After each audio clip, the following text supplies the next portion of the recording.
সেখানে সরকার কত দূর সিম্পথেটিক্যালি একটা চিন্তা ভাবনা করে আমাদের যাতে জীবনটা একটা সুন্দর আমরা পালন করতে পারি সেই লক্ষ্যে আমাদের সরকার কাজ করবে, আমি আশাবাদী আছি।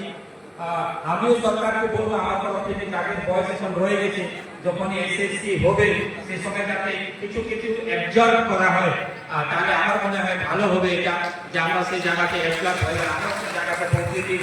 কারণ আমাদের দীর্ঘদিনে 20 বছর 25 বছর আমাদের অভিজ্ঞতা আছে কিনা, অনেকে 2001 সাল 2002 সাল 3 সালে রিক্রুটমেন্ট হয়েছে, অভিজ্ঞতা দিকে যদি আমরা দেখি তাহলে কোনো দিক থেকে আমরা কিন্তু পিছিয়ে নই, আমরা সবসময় এগিয়ে আছি। আমারও সবসময় সমর্থন থাকবে যে আপনাদের যাতে একটা ভালো জায়গায় যেতে, আপনারা আমাদের সমাজের লোক, আমাদের পরিবারের লোক, পরিবারের বাইরে কিংবা সমাজের বাইরে কিংবা আলাদা মানে একটা আলাদা জগতের মানুষ নয়, আমরা সকলেই সমাজের লোক, পরিবারের লোক। যদি পরিবারের ভালো হয় তাহলে নিশ্চিতভাবে সমাজের ভালো হবে, না সমাজের যদি ভালো হয় তাহলে নিশ্চিতভাবে পরিবারের ভালো হবে। এই লক্ষ্যে আমার যেখানে বলা দরকার সেটা যদি কোনো সময় আপনারা মনে করেন যে শিক্ষামন্ত্রীর সাথে কথা বলতে হবে, তাহলে নিশ্চিতভাবে আমরা তো প্রাইমারি স্কুল এডুকেশন সাথে যুক্ত আছি। আমাদের তো এডুকেশন মিনিস্টার আমাদের বাড়ির পাশেই আছে, আমাদের দেখার কথা আমরা বলতেই পারি, পরে সরকারকে বিবেচনা করবে না। কিন্তু যদি আমরা আমাদের দেখার কথা সরকারকে না বলি তাহলে কিছু হবে না, তাহলে সরকারও নড়ে চড়ে বসবে না, সরকারকে একটু নড়ে চড়ে রাখতে হবে, বলতে হবে, তাহলে আমাদের কাজ হবে, ঠিক না? আমাদের সকলে একটা প্রভাব আছে যে না, যদি বাচ্চা কান্না না করে তাহলে মাও মানে দুধ ইয়ে করে না, তাই এটা বলতে হবে সরকারকে।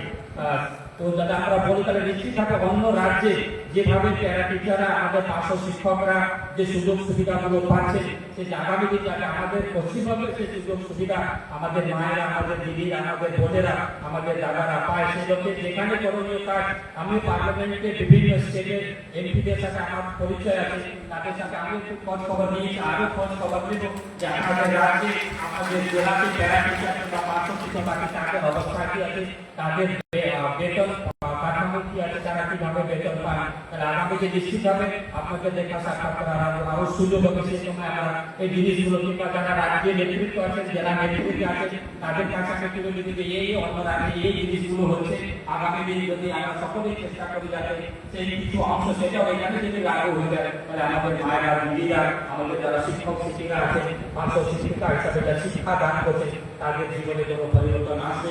আর এখন আমি যা শুনলাম শুধু রিটায়ারমেন্ট শুধু গ্র্যাজুইটি হিসাবে আমরা 5 লাখ টাকা পাই, তো এখনকার দিনে 5 লাখ টাকায় কি হয়? কিছুই হয় না। আমি সারা জীবন একটা সমাজকে সময় দিয়ে গেলাম আর সেটা কিন্তু 5 লাখ টাকা বেশি সাথে তুলনা হয় না। আমরা সরকারকে বলবো যে আগামী দিন এটা একটা ভিডিও এবং রিটায়ারমেন্ট জীবনটা যাতে সুন্দরভাবে কাটুক, সেই লক্ষ্যে যাতে আগামী দিন সরকার পদক্ষেপ নেবে এবং কাজ করবে আমরা আশাবাদী আছি।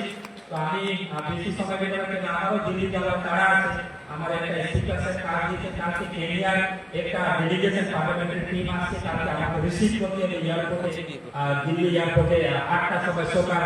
তো সেজন্য আমি রিস্ক না নিয়ে আগের ফ্লাইটে চলে যাচ্ছি, এদিকে যদি লাস্ট ফ্লাইটে যাই কোনো কারণে যদি মিস হয়ে যায় কিংবা কোনো কারণে সেটা আবার ক্যান্সেল হয়ে যায় তাহলে সমস্যা হয়ে যাবে, তারপরে আর কোনো ফ্লাইট নেই। তো একটা গুরু দায়িত্ব আছে, প্রথমবার আমি পেয়েছি চান যে কেনিয়ান ডেলিগেশনকে রিসিভ করে পার্লামেন্টে নিয়ে যাওয়ার জন্য। তো আরেকবার আপনাদেরকে সকলকে ধন্যবাদ জানিয়ে আপনাদের সুস্বাস্থ্য কামনা করে নিশ্চিতভাবে আপনাদের হয় আমিও লড়াই করবো, কেন আমিও একজন শিক্ষক, যে শিক্ষকের কি ব্যথা হতে পারে, তার উপরে প্যারা টিচার মায়েদের কি ব্যথা হতে পারে সেটা আমরা ভালোভাবে অনুভব করি। ভালো চোখেও দেখা হয় না, আমি তো প্যারা টিচার, ও তো আমুক, এটাও একটা দিক আছে যাতে একটা সমানভাবে সবাইকে ট্রিটমেন্ট করা। টিচার তো টিচারই হয়, ঠিক কিনা? টিচারের সেটা প্যারা টিচার হোক, প্রাইমারি টিচার হোক, হাই স্কুল টিচার হোক, কলেজের লেকচারার, প্রফেসর হোক, আমরা সকলেই সমাজ গড়ার মানুষ। আর একটা লাইন বলে শেষ করে দেব যে উকিল চিন্তা করে যে যত বেশি ঝামেলা হবে তত বেশি আমার লাভ, মানুষ আমার কাছে আসবে। ডাক্তারও চিন্তা করে যে যত বেশি পেশেন্ট হবে তত আমার লাভ, মানুষ আমার কাছে ট্রিটমেন্টের জন্য আসবে, ঠিক কিনা? আর এরকম অনেক উদাহরণ আছে। কিন্তু শিক্ষক একটি সমাজের এমন প্রাণী আছে, তারা সবসময় জীবন লাগিয়ে দেয় যাতে একটা ভালো সমাজ তৈরি হয়। তার জন্য কিন্তু শিক্ষকরা সবসময় নিরলস কাজ করে যায় যে না শিক্ষক একটা ভালো সমাজ, একটা ভালো পরিবার, একটা ভালো সমাজ, একটা ভালো রাজ্য, একটা ভালো রাষ্ট্র তৈরি হয়ে তার জন্য কিন্তু একজন শিক্ষক সারা জীবন দিয়ে দেয়। তার কিন্তু কোনো টাকা পয়সা দিয়ে কিন্তু তার কোনো মানে আমরা ভাবতে পারি না যে টাকা পয়সা দিয়ে। সুতরাং শিক্ষকই একটা এমন পদ কিংবা এমন আমাদের পেশা আছে যেখানে নিঃস্বার্থ ভাবে আমরা পুরো জীবনটাকে সমাজের জন্য কিংবা দেশের জন্য আমরা দিয়ে দিতে। নিশ্চিতভাবে সরকারকে ভাবতে হবে যে একটা সমাজ, শিক্ষক সমাজ যে সমাজের জন্য, দেশের জন্য, রাষ্ট্রের জন্য পুরো জীবনটা দিয়ে দিচ্ছে, তার জন্য কিন্তু সরকারকে ভাবতে হবে, ভাববার জন্য আমরাও নিশ্চিতভাবে সরকারকে বলবো। এইটুকু বলে আমার বক্তব্য এখানে শেষ করলাম। ধন্যবাদ। ভারত মাতা কি জয়।